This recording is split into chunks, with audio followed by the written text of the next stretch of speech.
On my 75th birthday, my own daughter raised her champagne glass and sneered, "Here's to Dad. May his memory fade faster than his money." By the following Tuesday, my yacht was gone. My Chase accounts were frozen.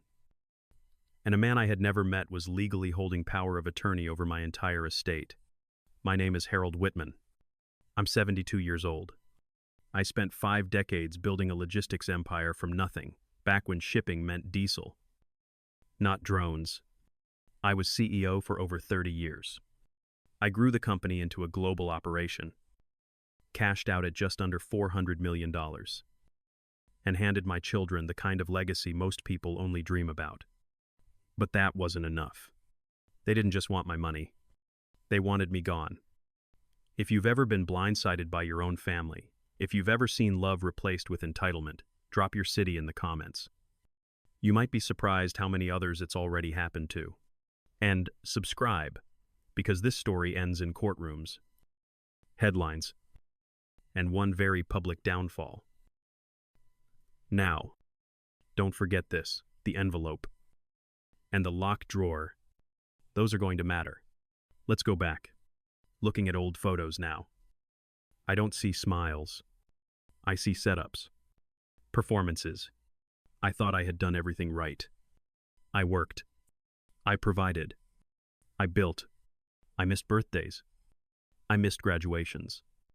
I missed my wife's final chemo treatment because I was in Atlanta closing a contract that would secure our family's future. I told myself it was worth it, that they'd understand. They didn't. Claire, my oldest, was the golden child from day one. I gave her everything: private school, horseback summers in Aspen, 4 years at Yale. When she crashed her brand new Range Rover during senior year, I wired $80,000 to cover the repairs and a new one. No lecture, no scolding, just to be more careful next time. I never made her earn anything. That was my mistake. Her husband, Derek, had charm, but no compass. He was the kind of man who called himself a visionary but had no business to show for it. 3 failed ventures in 5 years, each one worse than the last. Cryptocurrency, nutritional supplements, then a failed social app for pet owners. I kid you not. And somehow, every loss meant he spent more time on my yacht. On my dime. When I sold the company, I gave both Claire and my son, Caleb, an equal financial start, $1.5 million each. Direct deposit. Caleb, a high school teacher in Arizona, quietly said thank you and used it to pay off his mortgage. Claire, she invested it into Derek's 4th startup, a blockchain payment gateway that never launched. Within 9 months, the money was gone, but I kept supporting her, supporting them. I even added Claire's name to several of my brokerage accounts intended as an act of trust, a gesture of inclusion. And years ago, when I had heart surgery, I gave Claire a durable power of attorney just in case something went wrong. I never revoked it. I thought, she wouldn't abuse it. She's my daughter. That, too, was a mistake. After I retired, I started noticing changes. I wasn't invited to family trips. Claire stopped asking for advice, started giving instructions instead. She'd say things like, "Dad, don't sign anything without me." Or, "You're getting too stressed. Just let me handle it." Then came the medications. She'd bring them weekly in a pill organizer, pre-labeled. One day I asked, "What's this new white tablet?" She smiled and said, "It's just a supplement. You need to trust me more." Dad. Looking back, that moment should have scared me, but I wanted peace. I wanted to believe that all my sacrifices had led to something good, that my daughter cared, that my legacy was safe in her hands. I was wrong, and I wouldn't realize just how wrong I was until I opened the locked drawer. Cut to that drawer in a moment. But first, let's talk about what they stole, how they did it, and how I took it all back. For a while, I convinced myself it was just aging. Miscommunication. Maybe I was the one drifting. Claire had become so good at making me doubt myself. Every late bill was a glitch. Every bank alert was routine. Every misstep in conversation, Dad. You're repeating yourself again. But there was something different about her tone. Not concern. Not care. It was control thinly veiled in sweetness. And Derek. He became more comfortable in my spaces than I was. Hosting brunches on the yacht without asking. Inviting friends over to the estate. Saying things like, "One day this'll all be ours." I thought he was joking. He wasn't.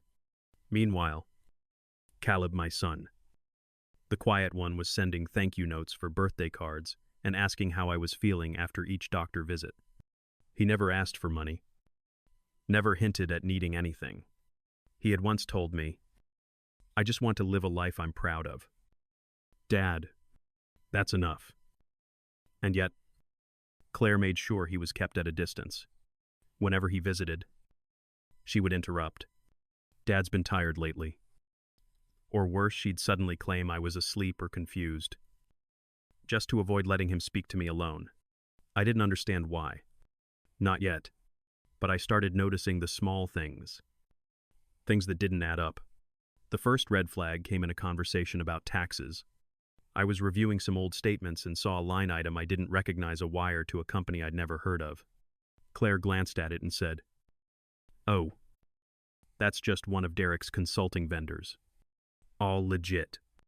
You signed off already." Remember. But I didn't remember.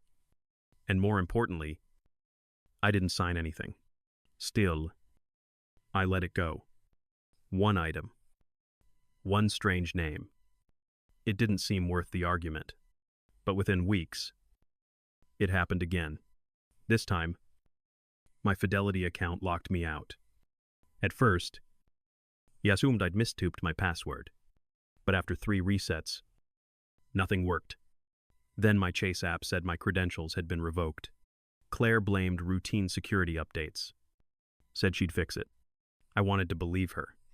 But something about the way she smiled, it didn't reach her eyes. The following weekend, I overheard something. I was walking past the guest room when I heard Derek's voice on speakerphone. He said, "The memory care facility wants confirmation before we transfer him. Claire's handling it.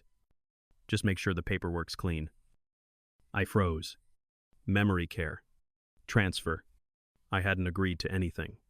That night, I searched the recycling bin, found a glossy brochure for Sunset Pines memory residence, and stuck to it. A yellow note in Claire's handwriting. If he forgets twice in a week, trigger POA and initiate. My chest tightened, hands shaking.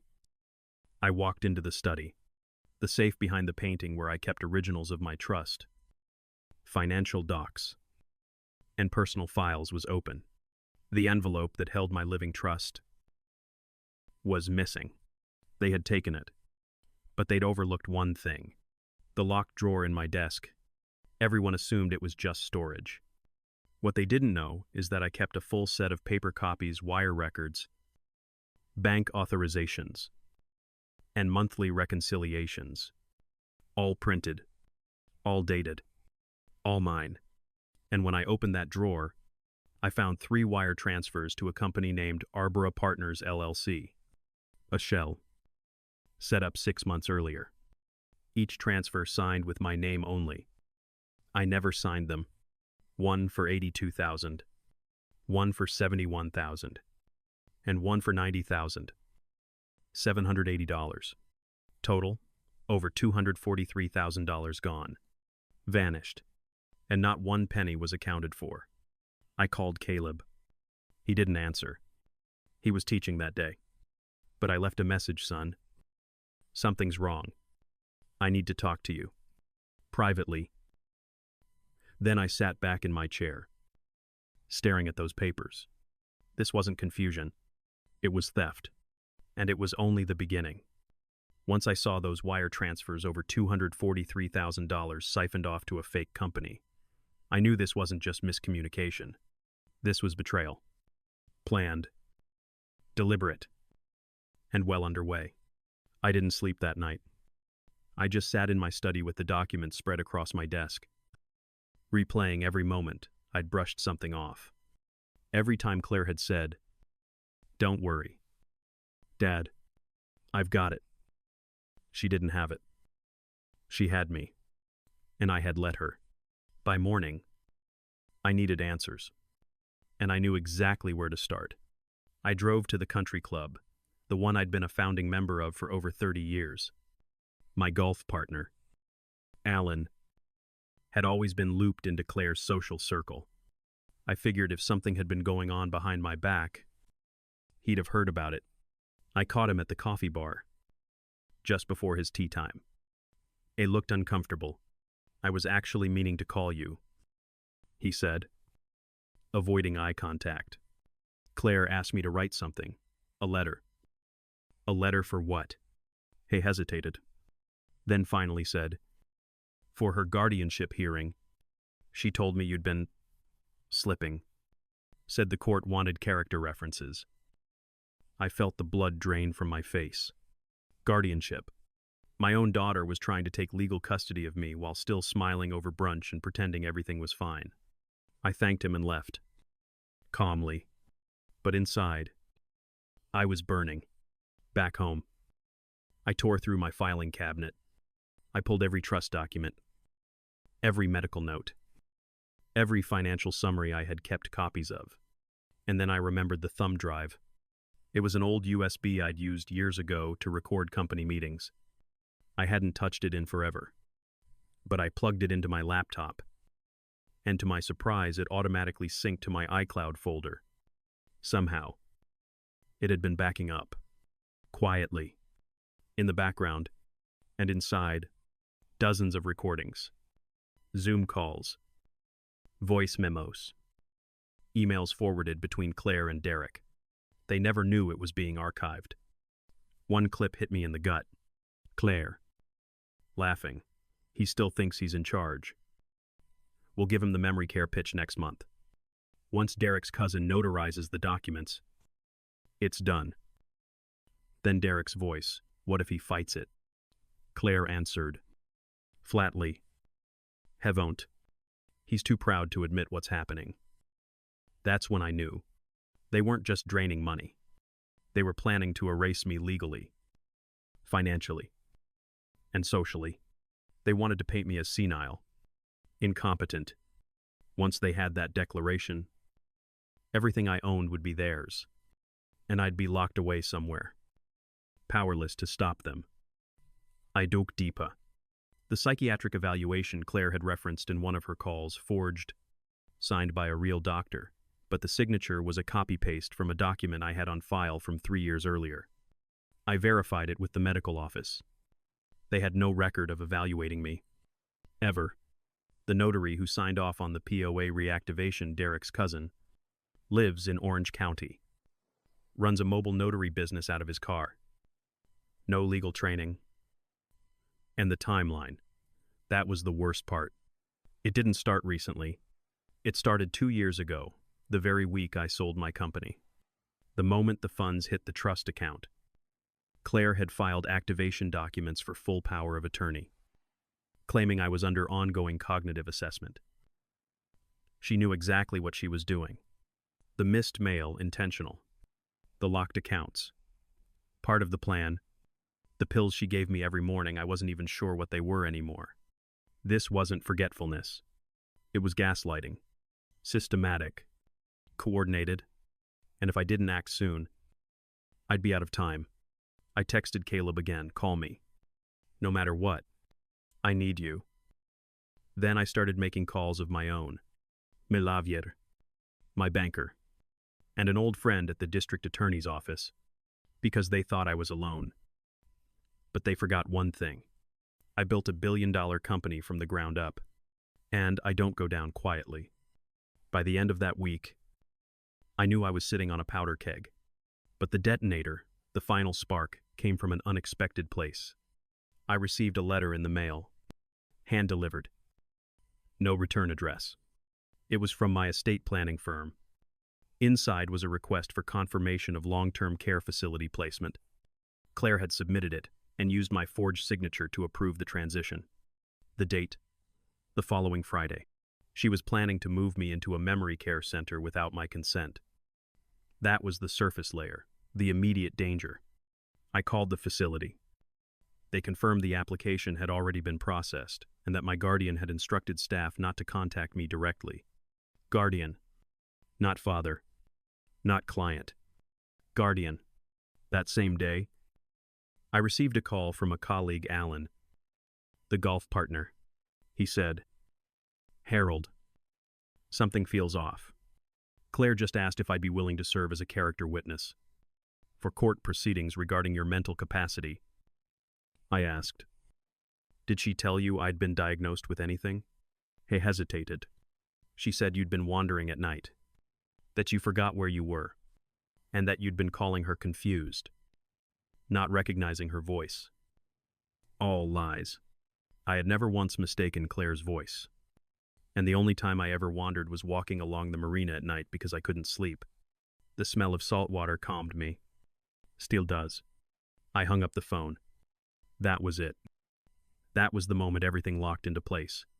They weren't just bleeding my accounts. They were building a narrative, a timeline, a paper trail of decline, confusion, dependency, all of it designed to justify control. I opened my notebook. Yes. The old leather one I kept in my desk. Every detail started pouring out, and I connected them one by one. The passwords reset, the denied access to Fidelity and Chase, the sudden appearance of new prescriptions, the calls I never got because Claire intercepted them. Even my calendar alerts had been tampered with. That's when I remembered the Ring camera footage, the one on my front porch. I logged into the app. Sure enough, 3 weeks earlier, Claire had shown up late at night. She wasn't dropping off groceries like she'd said. She was taking files from the safe. With Derek waiting in the car, the video showed it all. Demestamped. Night vision mode. Clear as day. I downloaded the footage, backed it up in 3 places, and dropped a copy on a thumb drive, the same one they thought I didn't know how to use. Then came the audio files from their Zoom meetings. The clip that stayed with me the most was Derek saying, "We just need the court order. Once we have that, he's irrelevant. We can sell the yacht, shift the funds, and he'll be in Sunset Pines eating applesauce." They laughed. Both of them. That laughter triggered something in me. It didn't hurt. Not anymore. It clarified, because now I saw the conspiracy for what it was. Claire had been orchestrating this for over 20 months, since the week I signed the company's sale. The day the money hit the trust account, she initiated the POA reactivation. Derek followed suit, setting up shell LLCs in Nevada and New York. One of them was registered to a fake office address that turned out to be a mailbox rental center in Midtown Manhattan. They funneled funds out in slow, non-suspicious drips, always below $25,000 per transfer to avoid triggering automated fraud alerts. Meanwhile, they laid the groundwork. Character witnesses, doctor notes, community gossip, all suggesting I was fading. Even the yacht crew had been told not to follow my instructions unless Claire approved. They were trying to reduce me into a signature, a figurehead, and behind the scenes, they were selling off pieces of my life like it was already over. But they made one mistake. They underestimated what I still had. My mind, my records, and my connections. Because while they were stealing money, I was gathering evidence. And now, it was time to strike. Quietly. Legally. Permanently. I didn't raise my voice. I didn't confront them. Not yet. Because when someone thinks you're weak, when they mistake silence for surrender, you don't correct them. You let them underestimate you. Until it's too late. That same week, I called 3 people. First, my estate lawyer, Lydia Katz. Sharp as a razor. She'd been with me since the early merger days. Trusted. Discreet. Second, Rhonda.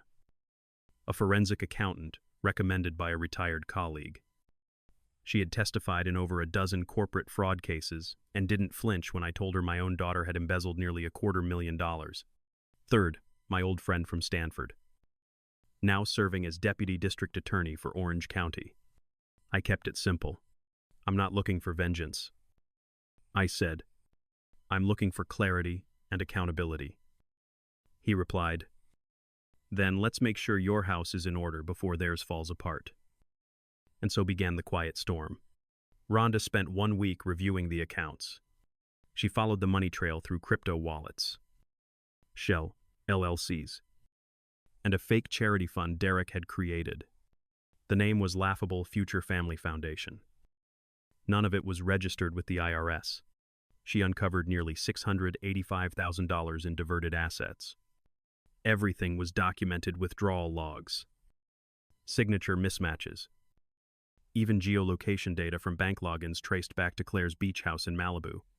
While Rhonda built the financial case, Lydia drafted a petition to revoke the power of attorney, citing medical fraud, fiduciary abuse, and financial coercion under California Probate Code Section 4560. We filed the injunction on a Monday morning, right before Claire's weekly brunch post. I didn't deliver the papers myself. We had them served formally at a restaurant in Newport Beach. While she was sitting with 2 friends sipping mimosas, the process server walked up, handed her a bright yellow envelope, and said, "You've been named in a pending civil and criminal elder abuse investigation." Claire turned white. Derek. He was served that afternoon at his so-called co-working space, really just a rented desk at a startup incubator. But we weren't done.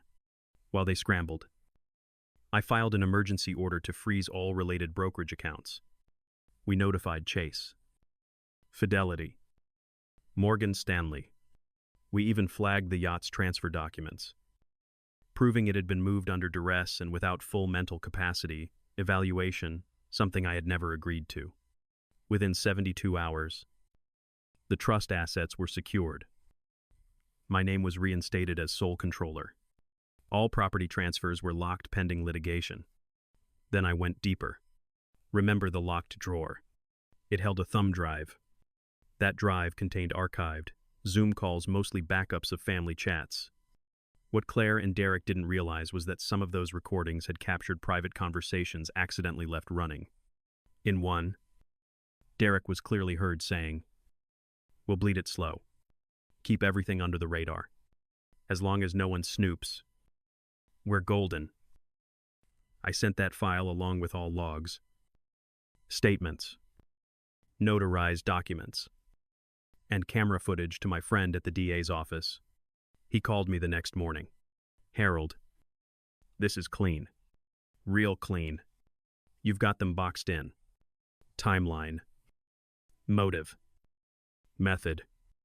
Evidence. I've seen corporate takedowns with less. Then I'm ready." I said.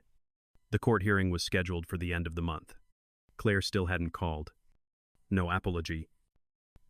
No explanation. Just silence. But silence speaks. And hers was filled with guilt. Meanwhile, I stayed calm. I hosted a dinner for Caleb and his family that weekend. No drama. Just grilled salmon and laughter on the back patio. Because while they plotted my downfall, I was building a case. And when the day came, I would not just reclaim what was mine. I would make sure it never happened to another parent again. The day of the hearing arrived with heavy rain pounding the courthouse roof. I remember looking in the mirror that morning, wondering how many other parents had stared at themselves and wondered, how did it come to this? But there was no more room for regret. It was time for the truth. Inside the courtroom, Claire looked smaller than I'd ever seen her. Her suit, beige and neat, couldn't hide the tremor in her hands. Derek sat beside her, jaw clenched, eyes darting around the room, as if he might find an escape route if he looked hard enough. They were surrounded by their lawyers, 3 on their side. Just Lydia and me on mine. But as the judge entered, it didn't feel like a fair fight. It felt like justice finally had a weight. Lydia presented our case first. She laid out the timeline power of attorney abuse, the fake psychiatric evaluation, funds siphoned into shell companies, and forged signatures. She handed the judge a stack of evidence bank statements, notarized letters, and the thumb drive with the recorded Zoom calls. Every claim was backed by receipts, dates, voix, and names. No theory, just facts. The judge listened without interrupting, only nodding once as Lydia replayed the audio file of Derek admitting, "We'll bleed it slow, as long as no one snoops. We're golden." I watched Claire shrink into her chair, every muscle in her face fighting to stay composed. Then their side tried to argue I was confused, that I must have been manipulated by outsiders. Their attorney claimed, "Mr. Whitman's recent decisions reflect a pattern of cognitive decline." I just looked the judge in the eye and said, "Your Honor, the only thing that's declined is my trust in these two." I could see even the bailiff smirk. The ruling came after less than an hour. The judge revoked Claire's power of attorney immediately, declared the financial transfers null and void, and ordered Derek to repay the estate $1.4 million, including penalties and legal fees. He froze Claire's and Derek's assets pending further investigation. The judge even placed a temporary hold on the yacht and Malibu property, stating, "All major transactions must be approved by the court until this matter is closed." The real sting came when the court documents went public. The story hit local news, then Reddit, then the national morning shows. Billionaire dad takes down scheming children. There was my name. My story aired out for the world to see. Some people pitied me. Others called it poetic justice. The fallout was fast. Derek lost his consulting contracts within 72 hours. Claire's influencer sponsorships dried up. Their friends and followers dropped away. Even the HOA Facebook group began sharing cautionary tales, warning others about elder abuse. With my family as the headline example, within 2 weeks, Claire and Derek tried to call. They sent apology emails, voicemails, even flowers with handwritten notes. "We're sorry. Please let us make this right." But their apologies came too late, and I left every message unanswered. The court granted me full control over my accounts and estate. More importantly, I was given a written apology and a court order that stated, "For all to see, Mr. Whitman retains full rights, capacity, and dignity." I left the courthouse that afternoon feeling lighter than I had in years. Not because of the money, no. That had never been the point. It was the restoration of my name, my agency, my peace. And as the sun finally broke through the clouds, I realized the real justice wasn't just in the verdict. It was in knowing the world finally saw the truth, and I had survived to tell it.